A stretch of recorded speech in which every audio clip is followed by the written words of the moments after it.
Jai Mata Di. Today we are going to talk about a poem by Kamla Das that is a hot known in Malabar. That means कि मालाबार में वो किस तरीके से hot known को enjoy करती थी या फिर क्या क्या देखती थी हॉट नोन में, किस तरीके से जब दोपहर में मालाबार में वो याद कर रही है कि जब वो छोटी थी तो उसको कितना अच्छा लगता था, और अब जब वो बड़े शहर में रह रही है वो सारी चीज़ें वो बिल्कुल भी इंजॉय नहीं कर रही है। वो अपने पास्ट को याद कर रही है जब वो छोटी थी और मालाबार में किस तरीके से वो दोपहर के समय किस किस को आते हुए देखती थी और क्या क्या देखती थी। तो शुरू करते हैं हम ये जो पोम है। As we know Kamala Das was born in 1934 and died in 2009 and जो कमला दास है उनका जो नाम था वो माधवी कुट्टी था, और उसके बाद में उन्होंने इस्लाम जो कन्वर्ट में जब वो कन्वर्ट हुई थी इस्लामिक धर्म को अपनाया था तो उन्होंने अपना नाम कमला सुरैया दास कर लिया था। कमला दास के नाम से जैसे हम उन्हें जानते हैं, तो ये जो इंटरेस्टिंग पोएम है उनकी वो हम डिस्कस कर लेते हैं। तो इस पोएम में क्या बता रखा है कि किस तरीके से वो अपने पास्ट को याद करते हुए वो ये जो पोम है वो लिखती हैं। हम ये कह सकते हैं कि जिस तरीके से कमला दास की काफ़ी यंग एज में शादी हो जाती है और वो किस तरीके से वो बाद की लाइफ को इतना ज़्यादा एंजॉय नहीं कर रही हैं, वो अपने पास्ट को याद कर रही हैं। ये जो पोम थी हॉट नोन इन मालाबार, ये जो पोम है ये इनकी first anthology summer in Calcutta में पब्लिश हुई थी इन 1965। और इस पोम में जैसे कि माय ग्रैंड मदर्स हाउस में उन्होंने अपने जो भी पुराने दिन थी, नॉस्टैल्जिया था जो भी वो याद कर रही थी, वैसे ही इसमें हॉट नोन इन मालाबार में भी वो किस तरीके से वो अपने चाइल्डहुड में हैप्पी थी और जब वो अपने घर मालाबार में रहती थी, और अब वो जो है किस तरीके से जो सिटी में रहते हुए अर्बन लाइफ जीते हुए उसको बिल्कुल भी अच्छा नहीं लग रहा, वो बहुत ज़्यादा सोफिस्टिकेटेड फील कर रही हैं और पहले वो चीज़ें याद करती हैं और क्या क्या होता है मालाबार की नून में किस किस को वो देखती हैं वो हम इस पोम में पढ़ेंगे। This is a known for beggars for winning voices, a known for man who come from hills with parrot in cage and fortune cards, all stand with time for brown Kurawa girls.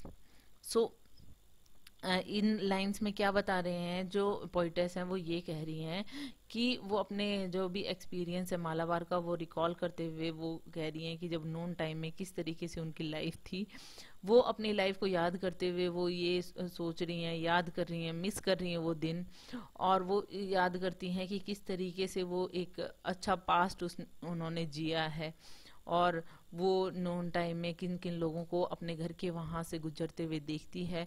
कुछ उनमें से जो कि sellers की बात करेंगी, वो जैसे कि अपनी चीज़ें बेचने के लिए वो किस तरीके से आवाज़ें लगाते हैं, कैसी कैसी वो चीज़ें लेकर आते हैं, किस तरीके से वो हार्श वॉइस में कितनी ज़ोर ज़ोर से चिल्लाकर वो अपनी चीज़ें बेच रहे हैं।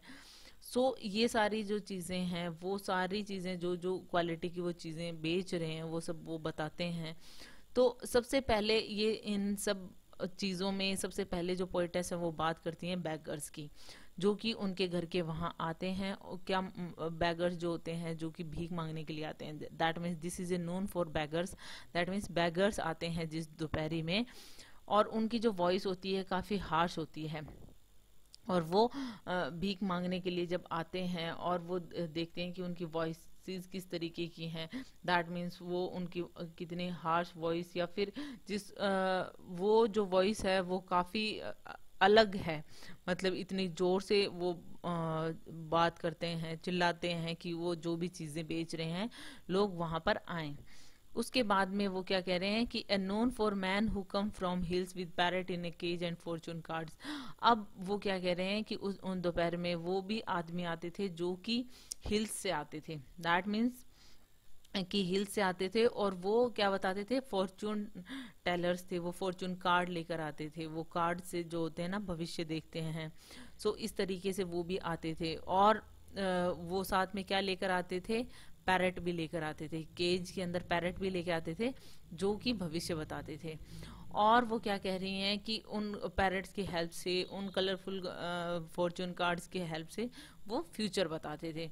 और आगे क्या कह रही हैं, all stand with time for brown Kurava girls with old eyes. और अब वो जो कार्ड हैं, वो जो कलरफुल कार्ड हैं जिनको देख के वो फॉर्चून बताते थे, फॉर्चून कार्ड से, वो अब टाइम के साथ में क्या होते हैं, स्टेन लग गए हैं, वो सारे पुराने हो गए हैं, काफी टाइम से यूज करते करते खराब हो गए हैं। उसके बाद में वो ब्राउन कुरावा गर्ल्स को याद करती है जो कि मालाबार में आती रहती हैं। वो क्या करती हैं, वो कस्टमर्स को उनका फ्यूचर बताती हैं। विद ओल्ड आइज मतलब कि इतनी एक्सपीरियंस्ड आइज, मतलब वो यही काम करती हैं और वो उनको आदत हो गई है, उनको वही होता है ना जो फॉर्चून बताते हैं, वही सब लोगों को सेम सी ही चीजें बताते हैं कि उनकी लाइफ में क्या हो रहा है, क्या होने वाला है। तो इस तरीके की चीजें वो उन्हें बताते हैं। कैसे, who read palm in light sing song voices, और वो ऐसे वॉइसेस में गाना गाते हुए वो सबकी जो है पाम रीड करती हैं। दैट मीन्स हथेली को देखकर वो बताती हैं, पाम लाइंस को देखकर वो बताती हैं फ्यूचर। सो वो उनका वही जो वॉइस है उनकी मोनोटोनस वॉइस, उस वॉइस में वो उनको फ्यूचर बताती हैं। और जो कि वो हमेशा वही जो कस्टमर्स होते हैं उन सबको, जैसा कि आपने फॉर्चून टेलर्स को देखा हुआ है, वो मोस्टली वही चीज़ों को रिपीट करते रहते हैं। सो उनकी मतलब कुछ ज़्यादा अलग अलग तरीके के वो जो हैं चीज़ें वो रिपीट नहीं बोलते हैं, वो मोस्टली लोगों को वही चीज़ें रिपीट करके बताते हैं।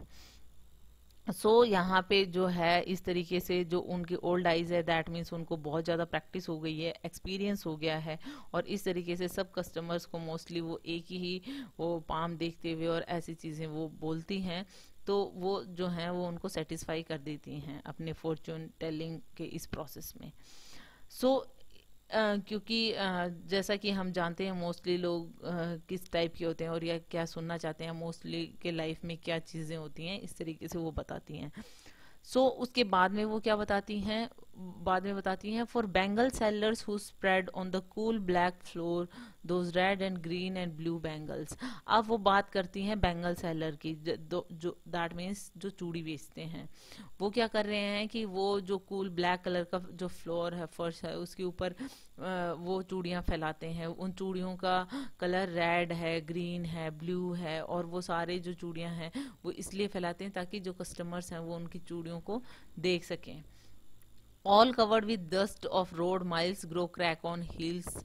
और इस तरीके से क्या है कि वो अपनी चूड़ियों को दिखाते हैं जो भी वहाँ पे जो बैंगल सेलर हैं, और उस वो बैंगल्स जब बेचते हैं वो एक जगह से दूसरी जगह पे जाते हैं, मतलब घूम घूम के जब वो बैंगल्स बेचते हैं अलग अलग कलर के, तो वो बहुत दूर तक वो जो ब्लैक रोड है, डस्टी रोड है, उसके ऊपर वो चलते रहते हैं नंगे पैर, माइल्स चलते रहते हैं। उसकी वजह से क्या होता है, grow crack on heels, that means उनकी एड़ियों में जो है क्रैक आ जाते हैं, उनकी एड़ियाँ फट जाती हैं और वो उनमें काफ़ी दर्द होता है। इस तरीके से रफ पाथ पे चलते हुए और डस्टी रोड पे चलते हुए, धूप में चलते हुए, so that when they clambered up a porch the noise was grating strange.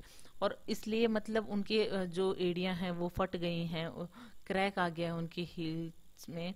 That's why कि वो जो भी जब वो हमारे पोर्च में आते हैं, दैट मीन्स कि वो उनके बरामदे में जब चढ़ते हैं तो उनकी जो एड़ियों से है आवाज़ आती है, दैट मीन्स उनके फीट जो है वो इतने रफ हो चुके हैं इतनी लॉन्ग जर्नी से, और वो बहुत ज़्यादा थके हुए होते हैं। तो मतलब वहाँ पर जब वो बैंगल बेचने के लिए आते हैं तो उनके जो बरामदे में है उनमें भी चढ़ना उनके लिए मुश्किल हो जाता है और वो साउंड करते हैं। इस तरीके से वो अपने जो भी बैंगल्स हैं वो दिखाते हैं। अब हम अगली लाइंस को देख लेते हैं। ये लगातार 23 लाइंस की जो पोम है, लेकिन मैंने इनको इसमें स्लाइड्स में डिवाइड किया है। सेकंड हम देख लेते हैं, this is noon for strangers who part the window drapes and peer in. अब क्या है कि ये जो नून है इसमें क्या आ रहे हैं, स्ट्रेंजर्स आ रहे हैं। ये विंडो ड्रेप्स जो भी है, विंडो में जो भी पर्दे लगे हुए हैं वो सब कुछ हटाकर, दैट मीन्स कि वो क्या कह रहे हैं, जो स्ट्रेंजर्स आते हैं जो कि उनके घर के पास से गुजरते हैं, वो घर में झांकने की कोशिश करते हैं, विंडो के कर्टेन्स में से झांकने की कोशिश करते हैं, लेकिन their hot eyes brimming with the sun, not seeing a thing in shadowy rooms, and turn away and look so yearningly at the brick latched well. लेकिन वो क्या करते हैं, मतलब देखने की कोशिश करते हैं लेकिन वो देख नहीं पाते हैं। क्यों नहीं देख पाते हैं? क्योंकि वो जो उनकी आंखें हैं वो पूरे दोपहर में जब उन्होंने इधर उधर गए हैं वो, उनकी आंखें जो हैं वो ढंग से उन रूम के अंदर देख नहीं पा रही हैं, क्योंकि रूम के अंदर थोड़ा डार्कनेस है और जो आईज हैं उनमें हीट है, ब्राइटनेस है, बाहर जो सनलाइट है उसकी वजह से वो देख नहीं पाते हैं। वो क्या करते हैं, शेल्टर की तलाश में वहां पर आते हैं, क्योंकि धूप बहुत ज़्यादा है तो वो थोड़ा रेस्ट कर सकें, और वो सोचते हैं कि किसी के यहाँ बैठ जाएं, कुछ बेच दें। लेकिन जब कोई रिस्पॉन्ड नहीं करता है तो वो क्या करते हैं, वो एक जो ब्रिक का बना हुआ, ब्रिक लॉज जो वेल है, एक कुआं है ब्रिक का से बना हुआ, वहां पर जाते हैं ताकि कुछ पानी पी सकें, थोड़ा सा आराम कर सकें और इस इतनी ज्यादा धूप से वो बच सकें। This is known for strangers with mistrust in their eyes, dark, silent ones with rarely speak at all, so that when they speak, their voice run wild like jungle voices. In lines में वो क्या कह रहे हैं कि और इस तरीके से वो मतलब अपना कुएं से पानी पीकर और इस तरीके से प्यास बुझाते हैं गर्मी से बचने के लिए। जो वो स्ट्रेंज पीपल हैं वो उनकी जो आईज हैं वो भी काफ़ी वाइल्ड हैं, मतलब इस तरीके का जैसे कि उनकी आंखों में मिसट्रस्ट हो, ट्रस्ट हो कि मतलब किसी पे विश्वास नहीं करते हैं, और उनकी आंखें जो हैं वो डार्क हैं, साइलेंट हैं, और वो कुछ भी नहीं बोलते हैं। दैट मीन्स वो धूप में घूमते रहते हैं, कुछ बोलते नहीं हैं, और बोलते हैं तो उनकी वॉइस जो है वो इतनी हार्श होती है कि मतलब उनकी वॉइस हमेशा मतलब कुछ डिफरेंट सी लगती है, और वो एकदम ऐसा लगता है जैसे कोई जंगल वॉइसेस हों। और yes, this is a known for wild man, wild thoughts, wild love. To be here for away is torture, wild feet staring up the dust with hot noon at my home in Malabar and I so far away. In last lines में वो क्या कह रही हैं कि वो जो हैं, जैसा कि वो कुछ ज़्यादा बोलते नहीं हैं, चीज़ों को बेचने के लिए जब वो वॉइस निकालते हैं तो उनकी आवाज़ एकदम जंगल वॉइस सी लगती है। और वो जो क्या कह रही हैं, वो अपना जो भी पास्ट है उनको याद कर रही हैं कि यहाँ पे उनको जो लाइफ है वो बहुत ज़्यादा टॉर्चर लग रही है। यहाँ पे जो लोग हैं वो वाइल्ड हैं, थॉट्स वाइल्ड है, वाइल्ड लव है, मतलब जो भी ये जो सिटी में रह रही हैं, जो ये लाइफ जी रही हैं, अब उनको बिल्कुल भी अच्छा नहीं लग रहा। उनको जो ये सब कुछ टॉर्चर लग रहा है, जो उनकी पास्ट लाइफ थी, जो कि वो वहाँ की जो नून याद कर रही हैं, जब वो मालाबार में रहती थी, वो भी इक्वली हॉट थी वो समर्स, बट वो बहुत अच्छा लगता था उनको, वो वहाँ पर खुश थी। लेकिन आज का टाइम उसे काफ़ी डर्टी लग रहा है, सब स्ट्रेंजर्स लग रहे हैं, यहाँ पे कोई फैमिलियर नहीं लग रहा है। और जो पास्ट था उसमें सब कुछ उन्हें उसे अच्छा लगता था, जो लोग आते थे इनोसेंट लगते थे, फैमिलियर लगते थे, लेकिन अब उससे ये सब कुछ एक टॉर्चर जैसा लगता है। और वो उनको याद करते हुए वो क्या कह रही हैं कि this hot Noon at my home in Malabar and I so far away, कि मतलब इस तरीके की जो हॉट नून थी मालाबार में जिसमें मैं खुश थी, लेकिन अब मैं इससे बहुत दूर हूँ। दैट मीन्स वो अब इन सब चीज़ों में वो खुश नहीं है। So it's all about it. Hope you like it. If you like it, please hit the thumbs up button. Please subscribe the channel. Put your views and suggestion in comment section. So thank you.